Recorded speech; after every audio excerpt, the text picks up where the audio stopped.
నమస్కారం CK news కి స్వాగతం. హెడ్లైన్ చూద్దాం.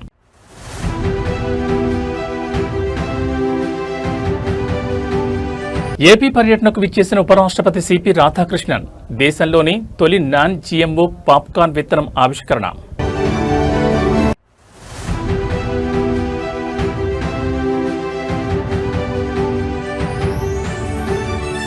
లండన్లో తెలంగాణ రైజింగ్ ఎన్ఆర్ఐలతో సీఎం రేవంత్ భేటీ.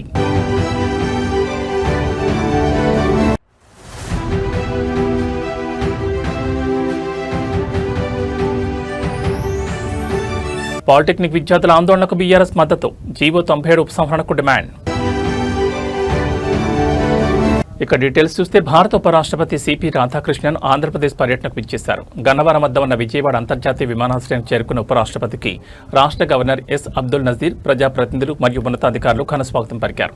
విమానాశ్రయం నుంచి నేరుగా గుంటూరు జిల్లా పరిధిలోని కృష్ణయ్యపాలెంలో ఉన్న గవర్నమెంట్ పాప్కార్నిక్ ఫ్యాక్టరీకి ఉపరాష్ట్రపతి చేరుకున్నారు. భారతదేశంలోనే మొట్టమొదటి non GMO high expansion popcorn Moiz hybrid విత్తనాన్ని ఉపరాష్ట్రపతి ఈ సందర్భంగా అధికారికంగా ఆవిష్కరించారు. ఈ విత్తనం ద్వారా మొక్కజొన్న రైతులకు దిగుబడి, ఆదాయం గణనీయంగా పెరుగుతుందని నిపుణులు స్పష్టం చేస్తున్నారు. ఈ కార్యక్రమంలో భాగంగా దేశవ్యాప్తంగా 8 రాష్ట్రాల నుంచి విచ్చేసిన ఉత్తమ ప్రతిభ కనబర్చిన మొక్కజొన్న రైతులను ఉపరాష్ట్రపతి సిపి రాధాకృష్ణన్ సాలువాతో సత్కరించి జ్ఞాపికలను అందజేశారు. అధునాతన వ్యవసాయ పద్ధతులు, పరిశోధనలు రైతులకు ఆర్థికంగా ఎంతో ఊతాన్నిస్తాయని ఈ సందర్భంగా ఆయన పేర్కొన్నారు.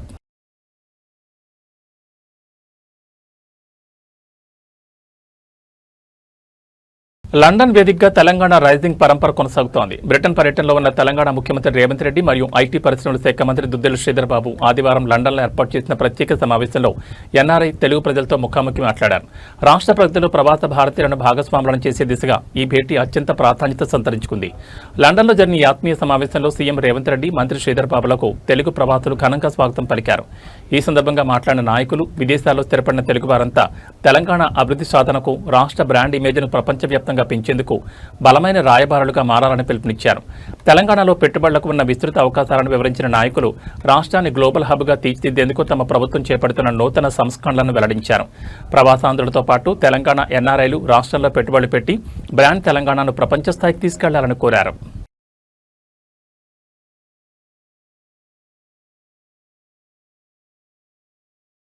కాంగ్రెస్ ప్రభుత్వం తీసుకొచ్చిన జీవో 97 వల్ల రాష్ట్రంలో పాలిటెక్నిక్ విద్యా వ్యవస్థ తీవ్ర గందరగోళానికి నెట్టబడగా ముఖ్యమంత్రి రేవంత్ రెడ్డి తుగ్లక్ నిర్ణయాల వల్ల విద్యార్థుల భవిష్యత్ ప్రశ్నార్థకంగా మారిందని మాజీ ఎంపీ బోయినపల్లి వినోద్ కుమార్ మండిపడ్డారు. గత 10 రోజులుగా పాలిటెక్నిక్ విద్యార్థులు ఆందోళన చేస్తున్న కాంగ్రెస్ ప్రభుత్వం ఏమాత్రం పట్టించుకోవడం లేదని ఆగ్రహం వ్యక్తం చేశారు. పాలిటెక్నిక్ కళాశాలను స్కిల్ యూనివర్సిటీ పరిధిలోకి తీసుకురావడాన్ని వ్యతిరేకిస్తూ విద్యార్థులు చేపట్టిన న్యాయమైన పోరాటానికి బీఆర్ఎస్ పార్టీ పూర్తి మద్దతు ప్రకటిస్తుందని వినోద్ కుమార్ స్పష్టం చేశారు. స్కిల్ యూనివర్సిటీ అనేది కేవలం సర్టిఫికేట్లు, డిగ్రీలు ఇవ్వడానికి మాత్రమే పరిమితమని చట్టంలోనే స్పష్టంగా పేర్కొన్నారని ఆయన గుర్తు చేశారు. అంతేకాకుండా ఇప్పటివరకు స్కిల్ యూనివర్సిటీకి ఏఐసిటిఈ గుర్తింపు కూడా లేదని, అటువంటి సంస్థ కిందకు పాలిటెక్నిక్ కళాశాలను తీసుకురావడం అన్యాయమని ధ్వజమెత్తారు. తక్షణమే జీవో 97 ఉపసంహరించుకుని పాలిటెక్నిక్ విద్యా వ్యవస్థను కాపాడాలని బీఆర్ఎస్ డిమాండ్ చేస్తోంది. విద్యార్థుల ఆందోళన ఇప్పటికైనా ప్రభుత్వం పరిగణలోకి తీసుకోకపోతే రాష్ట్ర వ్యాప్తంగా పెద్ద ఎత్తున పోరాటాలు నిర్వహిస్తామని వినోద్ కుమార్ హెచ్చరించారు.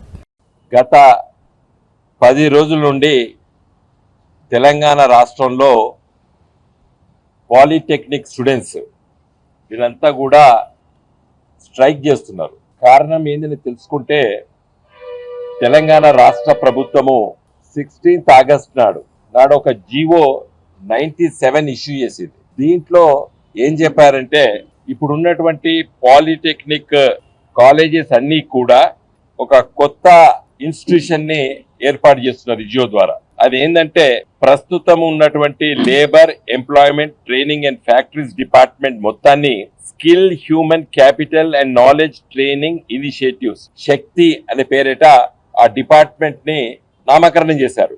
అంటే రీనేమ్ చేశారు. ఉన్న పేరుని మార్చేసి ఈ పేరు పెట్టి దీన్ని మరి డిపార్ట్మెంట్ ఆఫ్ లేబరు, ఎడ్యుకేషన్ కాకుండా యంగ్ ఇండియా స్కిల్స్ యూనివర్సిటీ ఏదైతే YSU మన ముఖ్యమంత్రి రేవంత్ రెడ్డి గారి మదిలో ఉన్నటువంటి ఆలోచన ఒక స్కిల్ యూనివర్సిటీ పెట్టాలని. మంచిదే, పెట్టడంలో తప్పేం లేదు. అది దాదాపు 2 సంవత్సరాల పెట్టి కూడా దానికి ఇవి అఫిలియేట్ చేశాడు. Number 2nd point. 3rd point ఏం చేశాడు, all industrial training institutes ITIs ఉన్నాయి, అడ్వాన్స్ టెక్నాలజీ సెంటర్స్ ATCs, వీటన్నిటిని కూడా ఈ స్కిల్ యూనివర్సిటీకి అఫిలియేట్ చేశాడు. తర్వాత 4th point, all polytechnic colleges shall be brought under Young India Skills University framework and ecosystem అన్నాడు. ఈ 4th పాయింట్ మాత్రమే ఈ విద్యార్థులందరూ కూడా ఆబ్జెక్ట్ చేస్తున్నారు. ఈ 3 నువ్వు ఐటీఎస్ ని, అడ్వాన్స్ స్కిల్ సెంటర్స్ ని స్కిల్ యూనివర్సిటీకి పరిధిలో తెచ్చుకున్నా మాకేం అభ్యంతరం లేదు. కానీ మా పాలిటెక్నిక్ కాలేజెస్ ని మీరు ఈ స్కిల్ యూనివర్సిటీకి అఫిలియేషన్ చేయడం కరెక్ట్ కాదు అనేది వాళ్ళ అభిప్రాయం. గత 10 రోజుల నుంచి పెద్ద ఎత్తున నిరసనలు తెలియజేస్తున్నారు. అయితే ఒక బాధ్యతాయుతమైనటువంటి ఒక రాజకీయ పార్టీ తరఫున, మా పార్టీ బీఆర్ఎస్ తరఫున మేము కొంచెం దీన్ని క్షుణ్ణంగా లోతుగా మేము ఆలోచన చేయడం జరిగింది. ఈ జీవో మొత్తంలో మళ్ళీ ఏం చెప్తాడు, young India skills university act 2024ను, తెలంగాణ ఎడ్యుకేషన్ యాక్ట్ 1982, ఈ రెండింటిని కూడా ఏమైనా అమెండ్మెంట్ చేయాలన్నా లేదా కొత్త చట్టాలు తీసుకురావాలన్నా మీరు ఆలోచన చేయమని చెప్పి చీఫ్ సెక్రటరీ గారు ఇచ్చినటువంటి జీవో ఇది. స్కిల్ యూనివర్సిటీ అంటే ఏంది అనేది మళ్ళీ లోతుగా నేను పరిశీలించడం జరిగింది. గెజిట్ పబ్లికేషన్ ఎప్పుడు వచ్చింది? ఇది ఆగస్ట్ 14, అంటే ఖచ్చితంగా 2 సంవత్సరాల క్రితం, 2024 ఆగస్ట్ 14 నాడు 2 సంవత్సరాల క్రితము స్కిల్ యూనివర్సిటీ మన రాష్ట్ర శాసనసభ చట్టం ద్వారా ఏర్పడ్డది. ఈ స్కిల్ యూనివర్సిటీ మొత్తం గెజిట్ మొత్తం ఈ జీవోస్ అన్ని ఈ చట్టంలో ఉన్నటువంటి అవన్నీ కూడా చూడడం జరిగింది. అయితే ఈ స్కిల్ యూనివర్సిటీ చట్టం బానే ఉంది, కానీ ఈ యూనివర్సిటీకి కేంద్ర ప్రభుత్వం యూజీసీ ఏదైతే దాన్ని రికగ్నైజేషన్ చేసిందో అది 19th నవంబర్ 24 నాడు యూజీసీ ఒక లెటర్ ద్వారా దీన్ని రికగ్నైజ్ చేసింది స్కిల్ యూనివర్సిటీని. దీంట్లో ఏం చెప్తుంది? The university is empowered to award degrees as specified by the UGC under section 22 of the UGC act 1956. అంటే ఈ స్కిల్ యూనివర్సిటీ కేవలము డిగ్రీలు మాత్రమే అవార్డు చేసేటానికి ఈ యూజీసీ పర్మిషన్ ఇచ్చింది. ఏది? Skill university. మరి ఈ పిల్లలు చదువుకునేది డిగ్రీ కాదు, ఈ పిల్లలు చదువుకునేది ఏంది? Polytechnic. It is only diploma. తెలంగాణలో గృహ విద్యుత్ కనెక్షన్లకు స్మార్ట్ మీటర్లు అమర్చాలన్న కాంగ్రెస్ ప్రభుత్వ నిర్ణయంపై తీవ్ర నిరసన వ్యక్తమవుతోంది. రేవంత్ రెడ్డి ప్రభుత్వం పేదల పక్షాన కాకుండా కార్పొరేట్ల వైపు నిలబడిందని తెలంగాణ రక్షణ సేన ఆరోపించింది. స్మార్ట్ మీటర్ల ఏర్పాటు నిర్ణయాన్ని తక్షణమే ఉపసంహరించుకోవాలని డిమాండ్ చేసింది. కేంద్ర ప్రభుత్వం తీసుకొస్తున్న వికృత విధానాలకు రాష్ట్ర ప్రభుత్వం మోకరిల్లుతోందని తెలంగాణ రక్షణ సేన నాయకులు మండిపడ్డారు. కార్పొరేట్ సంస్థలకు కొమ్ము కాస్తూ స్మార్ట్ మీటర్లు బిగించి భవిష్యత్తులో పేదలకు అందుతున్న ఉచిత విద్యుత్ మరియు సబ్సిడీలను ఎత్తేసేందుకు పెద్ద కుట్ర జరుగుతోందని ఆగ్రహం వ్యక్తం చేశారు. ప్రజల జేబులకు చెల్లుపెట్టే ఈ విధానాలను ఉపేక్షించేది లేదని స్పష్టం చేశారు.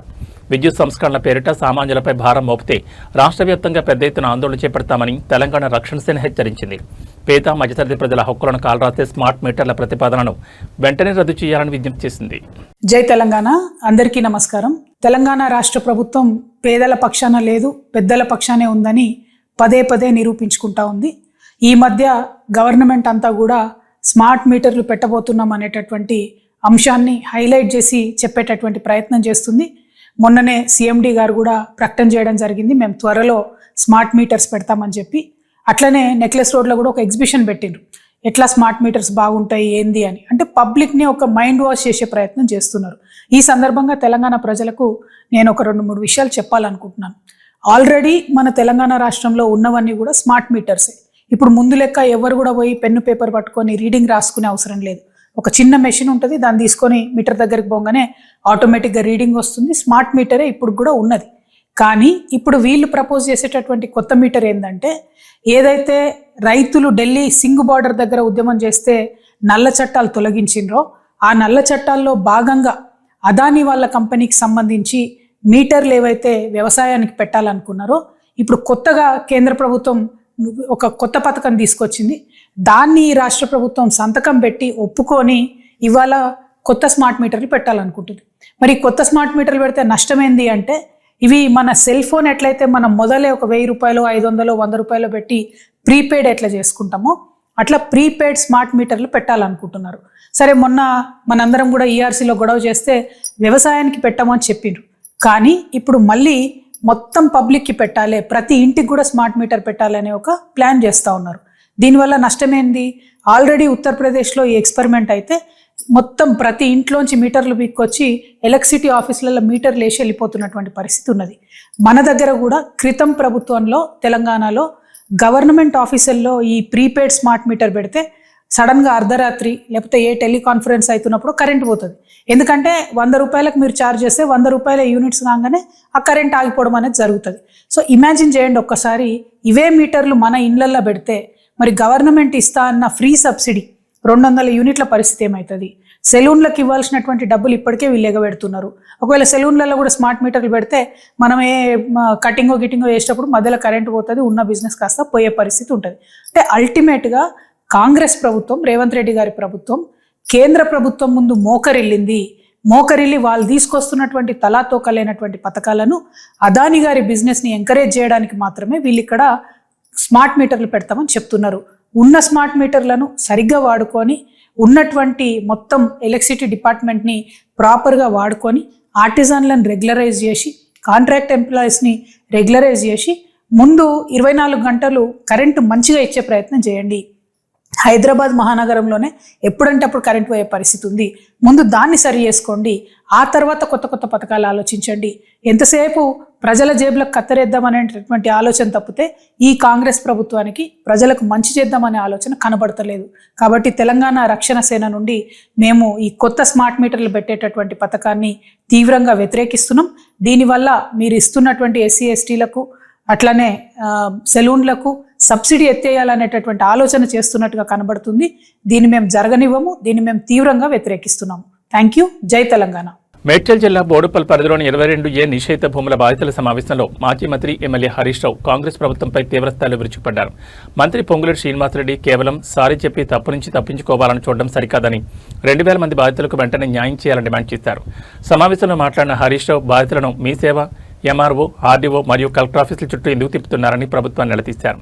కాంగ్రెస్ ప్రభుత్వం చేసిన పొరపాటు వల్ల అమాయక ప్రజలు ఇబ్బందులు పడుతున్నారని, ఈ తప్పును యుద్ధ ప్రాతిపదికన సరిదిద్ది 22A జాబితా నుంచి ఆ భూములను పునరుద్ధరించే బాధ్యత పూర్తిగా ప్రభుత్వానిదేనని స్పష్టం చేశారు. బాధితుల తరపున బీఆర్ఎస్ పార్టీ పూర్తి స్థాయిలో పోరాడుతుందని, వారికి రావాల్సిన హక్కులు సిద్ధించే వరకు ఊరుకునేది లేదని తేల్చి చెప్పారు. ప్రభుత్వం తక్షణమే స్పందించి ప్రత్యేక చర్యల ద్వారా ఈ సమస్యను శాశ్వతంగా పరిష్కరించాలని డిమాండ్ చేశారు. పొంగులేటి గారు, తప్పు నీది, సారీ చెప్పి తప్పించుకోవడం కాదు. నువ్వు ఏ తప్పైతే చేసినవో దాన్ని వెనువెంటనే యుద్ధ ప్రాతిపదికన తిరిగి పునరుద్ధరించేది కూడా మీదే బాధ్యత అని చెప్పి నేను డిమాండ్ చేస్తా ఉన్నా. ప్రజలు ఇప్పుడు ఈ 2000 మంది ఉన్నారు ఇక్కడ. ఈ 2000 మంది నీ గవర్నమెంట్ ఆఫీసుల చుట్టూ తిరగాలనా? ఆన్లైన్లో మీ సేవా సెంటర్కు, ఎంఆర్ఓ ఆఫీస్కు, ఆర్డీఓ ఆఫీస్కు, కలెక్టర్ ఆఫీస్కు, యుఎల్సి ఆఫీస్కు ఎందుకు ఈ ప్రజల్ని ఆఫీసుల చుట్టూ తిప్పుతున్నావు? ఎందుకు ఈ పేద ప్రజల్ని వ్యయ ప్రయాసాలకు లోన్ చేస్తున్నావు? తప్పు మీది కనుక ఆ తప్పును సరిదిద్దాల్సిన బాధ్యత కూడా మీదే అని చెప్పి ఈరోజు వీళ్ళందరి పక్షాన మేము డిమాండ్ చేస్తా ఉన్నాం. ఆంధ్రప్రదేశ్ రాష్ట్ర శాసనమండలి సభ్యురాలు దళవాయి రమాదేవి తన కుటుంబ సభ్యులతో కలిసి మర్యాదపూర్వకంగా భేటీ అయ్యారు. ఈ ఆత్మీయ కలయిక సందర్భంగా ఆమెకు ఘన స్వాగతం పలికి ప్రత్యేక శుభాకాంక్షలు తెలియజేశారు. కుటుంబ సమేతంగా విచ్చేసిన ఎమ్మెల్సీ దళవాయి రమాదేవికి శ్రీరాంబాబు మరియు నాయకులు పూలబొకే అందజేసి సాలువతో ఘనంగా సన్మానించారు.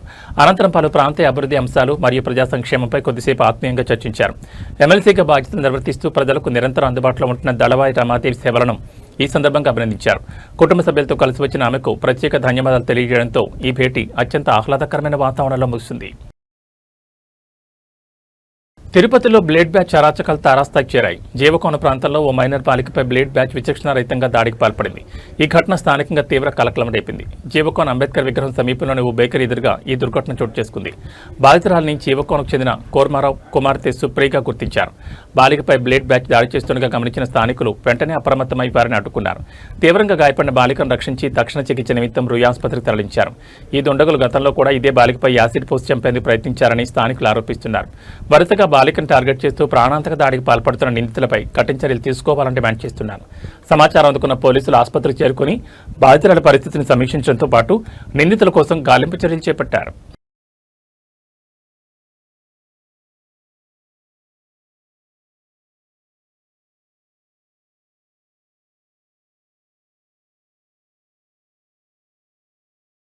పశ్చిమ బెంగాల్లోని మాల్దా జిల్లాలో దిగ్భ్రాంతికర ఘటన వెలుగు చూసింది. బామన్కోలా పరిధిలోని జగదాల హైస్కూల్లో ఒక మహిళా పాఠశాల సిబ్బందిపై విద్యార్థులు విచక్షణారహితంగా దాడికి పాల్పడ్డారు. ట్రాన్స్ఫర్ సర్టిఫికెట్ జారీకి సంబంధించి చెలరేగిన వివాదమై ఈ దాడికి కారణమని తెలుస్తోంది. పాఠశాల రికార్డుల్లో ఉన్న పేరుకు దరఖాస్తులోని పేరుకు తేడా ఉండడంతో నిబంధనల ప్రకారం సీనియర్ నాన్ టీచింగ్ సిబ్బంది టీసీ ఇచ్చేందుకు నిరాకరించారు. దీంతో ఆగ్రహానికి గురైన కొందరు విద్యార్థులు ఏకంగా స్టాఫ్ రూంలో చొరబడి ఆమెతో వాగ్వాదానికి దిగి భౌతిక దాడికి పాల్పడ్డారు. ఈ ఘటనలో తీవ్రంగా గాయపడిన ఆమెను స్థానిక ఆసుపత్రికి తరలించారు. ఈ దాడికి సంబంధించిన దృశ్యాలు సోషల్ మీడియాలో వైరల్గా మారడంతో స్థానికంగా తీవ్ర కలకలం రేగింది. బాధితురాలి ఫిర్యాదు మేరకు కేసు నమోదు చేసిన పోలీసులు వైరల్ వీడియోను ఆధారంగా చేసుకుని దర్యాప్తును వేగవంతం చేశారు. విద్యా సంస్థలో జరిగిన ఈ భౌతిక దాడి ఘటనపై కఠిన చర్యలు తీసుకోవాలని డిమాండ్లు వ్యక్తమవుతున్నాయి.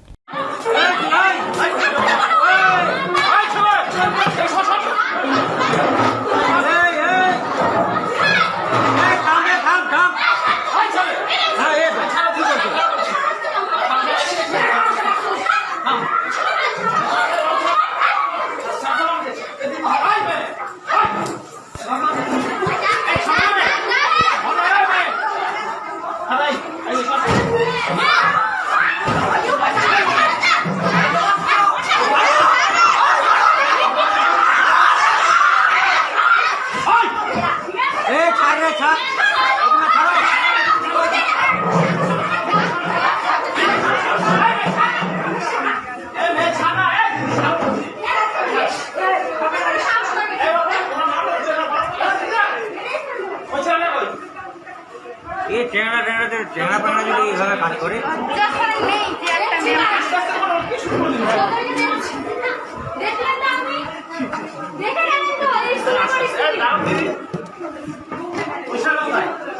এটা বাইরে চলে গেল রিয়াজ রিয়াজ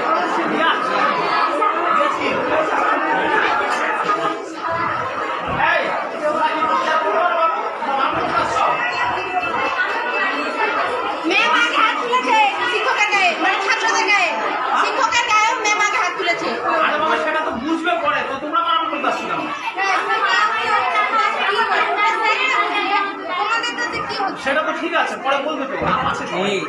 যাও যাও, কে কাকে মেরে সেটা তুই বিচার করবি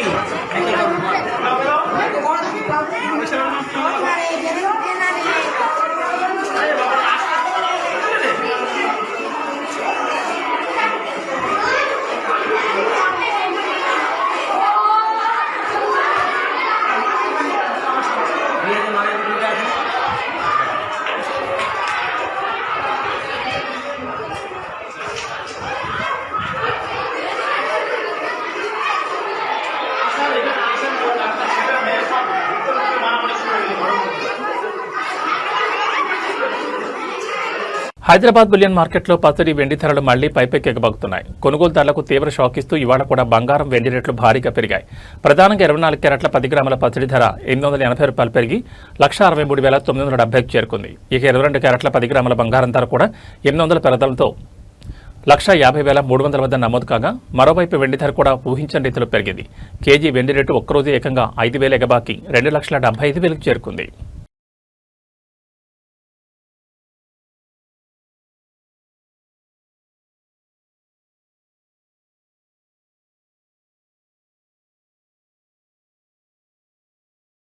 దేశీయ స్టాక్ మార్కెట్లు ఇవాళ రికవరీ దిశగా సాగుతూ స్వల్ప లాభాలతో ప్రారంభమయ్యాయి. అంతర్జాతీయ సానుకూల సంకేతాల మధ్య బెంచ్ మార్క్ సూచీలైన సెన్సెక్స్, నిఫ్టీలు లాభాల పట్ల పయనిస్తున్నాయి. నిఫ్టీ 51 పాయింట్లు ఎగిసి 24,303 పాయింట్ల వద్ద, సెన్సెక్స్ 202 పాయింట్లు లాభపడి 77,743 వద్ద కొనసాగుతున్నాయి. మార్కెట్ ఆరంభంలోనే ప్రధానంగా ఐటీ మరియు బ్యాంకింగ్ రంగానికి చెందిన షేర్లకు కొనుగోళ్ల మద్దతు లభించింది.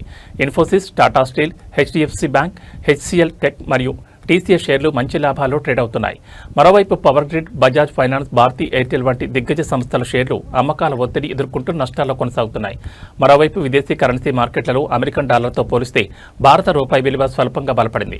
5 పైసలు లాభపడి 95.64 వద్ద స్థిరపడింది. ఇన్వెస్టర్ల అప్రమత్తతో కూడిన కొనుగోళ్ల మొగ్గు చూపడంతో మార్కెట్లు సానుకూలంగా స్పందిస్తున్నాయి.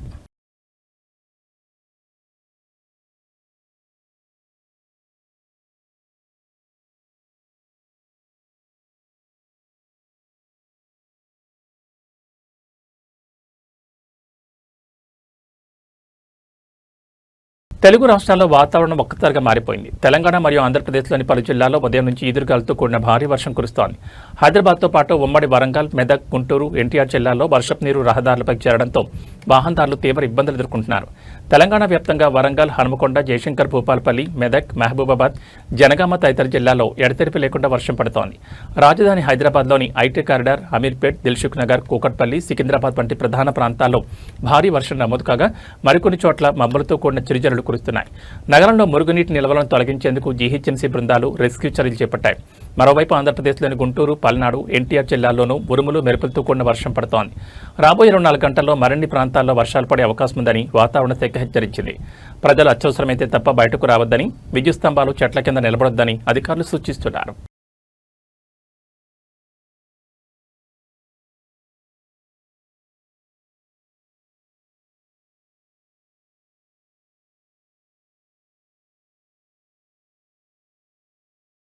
ఏబీ బులెటిన్ విశేషాలు. నమస్కారం.